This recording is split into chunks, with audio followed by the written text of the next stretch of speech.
जय श्री राम। भाई और दोस्तों, कल से आगे की राम कथा प्रारंभ करते हैं। भगवान राम सबका मंगल करें और शुरू करते हैं। कल हमने कथा सुनाई कि नारद जी हिमाचल के घर आए और हिमाचल ने अपनी पुत्री उमा को लाकर उनके चरणों में बिठाया और पैर छुआए और कहा कि प्रभु मुनि, इनका कुछ भविष्य बताइए। तब नारद जी कहते हैं, कहे मुनि बिही बहे से गुण मुनिवानी, भ्रुता तुम्हारी सकल गुण खानी, सुंदर सहज सुशील सयानी, नाम उमांबिका भवानी। नारद मुनि ने हंसकर कहा कि तुम्हारी कन्या सब गुणों की खान है और स्वभाव से ही सुशील और समझदार है। इनके नाम उमा, अंबिका और भवानी हैं। सब लक्षण संपन्न कुमारी, होई संतत प्रिय ही प्यारी, सदा चल ही बाहि कर अहि बाता, ही तेजसु पहि पितु माता। कन्या सब लक्षणों से संपन्न है और यह अपने पति की सदा ही प्यारी रहेगी और इसका सुहाग सदा ही अचल रहेगा। इससे इसके माता पिता की का भी यश होगा। हो ही पूज सकल जग माही, यही सेवत कुछ दुर्लभ नाही। यही कर नाम सुमरि संसारा, त्रिय चढ़ई पतिपत अदेसी धारा। होई और जो सारे जगत में पूज्य होंगी और इनकी सेवा करने से कुछ भी दुर्लभ नहीं होगा, सब कुछ प्राप्त होगा और संसार में स्त्रियां इनका नाम का स्मरण करके पतिव्रत रूपी तलवार की धार पर चढ़ जाएंगी। शैल सुरक्षण सुता तुम्हारी, सुनो जे अब गुण दोई चारी। अगुण अमान मातु पितहीना, उदासीन सब संशय छीना। हिमाचल जी कहने लगे, नारद जी हमने तो इनके कुछ जो दोष हैं वो बताओ। अब नारद जी कहने लगे, भे पर्वतराज, इसमें इनके कोई कुंडली में कोई दोष ही नहीं है, इनके हाथ में कोई दोष की रेखा ही नहीं है। हाँ, इनके पति में कुछ दोष नजर आ रहा है, अगर वो कहो तो मैं बताता हूँ। पर्वतराज कहने लगे, चलो वही बताओ। तब कहने लगे, देखो तुम्हारी कन्या का जो पति होगा उसमें 2-4 अवगुण होंगे, और वो कैसे अवगुण होंगे वो हम तुम्हें बताते हैं। गुणहीन मानहीन मातु पितु विहीना, उदासीन संशय। वो गुणहीन होंगे और माता पिता से हीन होंगे और उदासीन होंगे। जोटी जोगी जटिल काम मन, नगन अमंगल भेष, स्वामी यही कहे मिलही परि हस्त असिलेख। इनके हाथ में एक ऐसी रेखा है जिसमें ये लिखा है कि इनका पति कैसा होगा। वो जोगी होगा, जटाधारी होगा, निष्काम हृदय होगा, नंगा रहेगा, अमंगल भेष वाला होगा।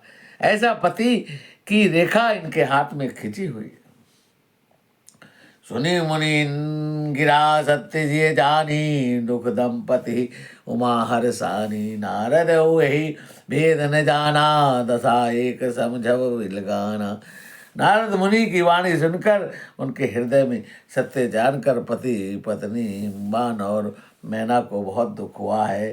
पार्वती जी प्रसन्न हुई हैं। नारद जी भी इस रहस्य को नहीं जान पाए, क्योंकि सबकी बाहरी दशा एक सी होने पर भीतर समझ भिन्न भिन्न होती है।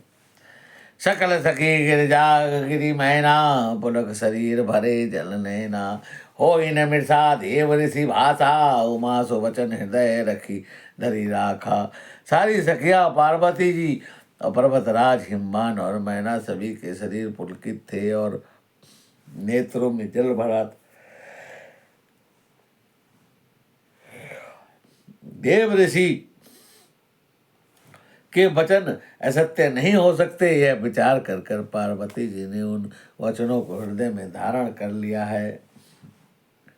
उपजो शिव पद कमल सनेहु, मिलन कठिन मन भा संदेहु।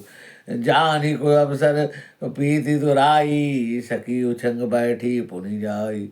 उन्हीं शिव जी के चरण कमलों में इसने उत्पन्न हो आया है, परंतु मन में यह संदेह हुआ है कि उनका मिलना कठिन है। अवसर ठीक न जानकर उमा ने प्रेम को छुपा लिया है और फिर सखी की गोद में बैठ गई हैं। झूठी न होई देव ऋषिवानी, सोचे स दंपति सखी सयानी। और धरि धीर कही गिराऊ, कहु नाथ का करे उपाऊ। देव ऋषि की वाणी झूठी न हो, यह विचार कर हिम्मान मैना सारी चतुराई सखियां चिंता करने लगी हैं। और फिर हृदय में धीरे धर कर पर्वतराज ने कहा है, हे नाथ, अब क्या किया जाए। कह मुनि से हिम्मत सुनो, जो विधि लिखा लिलार। देव धनुज नर नाग मुनि, कह उन मिटे कह उन मेटन हार। और मुनिराज नारद जी कहने लगे कि हे हिम्मान सुनो, विधाता ने जो एक बार ललाट पर कुछ लिख दिया, वो देवता मनुष्य नाग मुनि किन्नर कोई नहीं मिटा सकता है। तद भी एक मैं कहो उपाई, होई जो करे सो देव सहाई। अजस बरु मैं वरने तुम पाही, मिलहि उमा सत तस संशय नाही।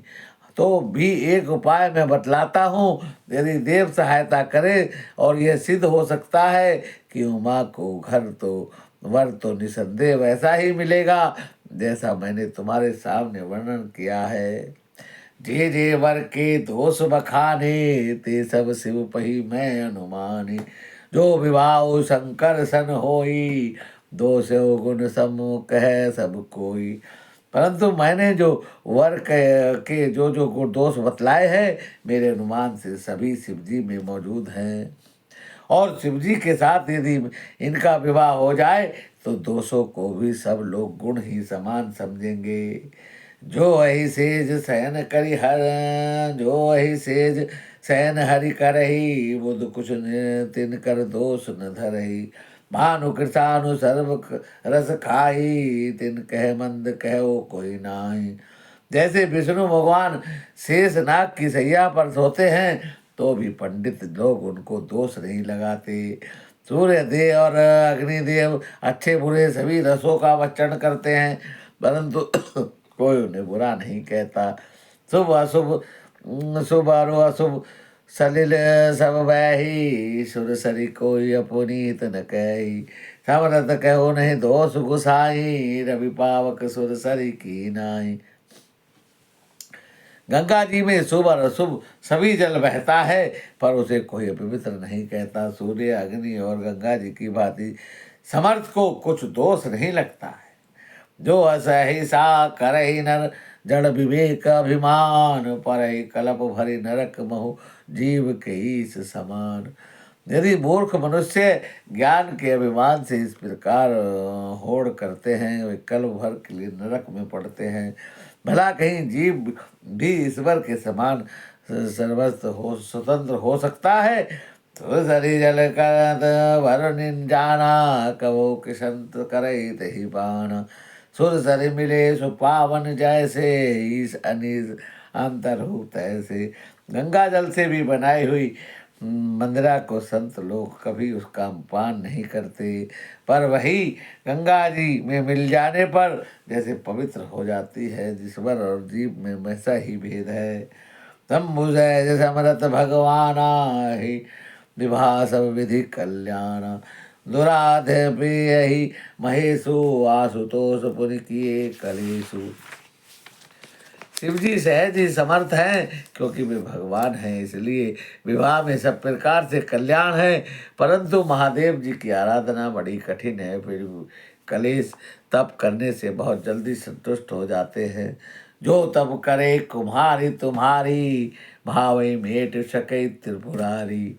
जद विवर अनेक जग माही, यह के शिव तज दूसर नाही। यदि तुम्हारी कन्या तप करे तो त्रिपुरारी महादेव जी को प्रसन्न कर सकती है। तदपि संसार में तो वर अनेक है, पर शिव जी को छोड़कर कोई दूसरा वर उनकी बराबर नहीं है। वरदायक प्रणतारति भंजन, कृपा सिंधु सेवक मनरंजन। दीक्षित फल बिनु शिव अपराधे, लही न कोटि जोग जब साधे।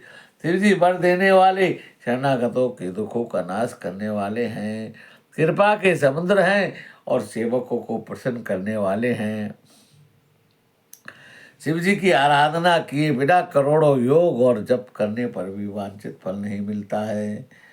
अस कही नारद सुमरि हरि गिरजहि दीन आशीष हो यह कल्याण अब संशय तजो गिरीश। ऐसा कहकर भगवान का स्मरण करके नारद जी ने पार्वती जी को आशीर्वाद दे दिया है और कहा है, हे पर्वतराज, तुम संदेह का त्याग करो, अब यह कल्याण होगा ही। अस कही अस भवन मुनि गयऊ अगिल चरित सुनऊ जस भयऊ पति एकांत पाई कह मैना नाथ न मैं समझी मुनि मैना। यूं कहकर नारद जी मुनि हम लोग को चले गए हैं। अब आगे का चरित्र जो हुआ है उसे सुनो एकांत में। पाकर मैना ने कहा है अपने पति से कि नाथ, मैंने मुनि के वचनों का अर्थ समझा नहीं है।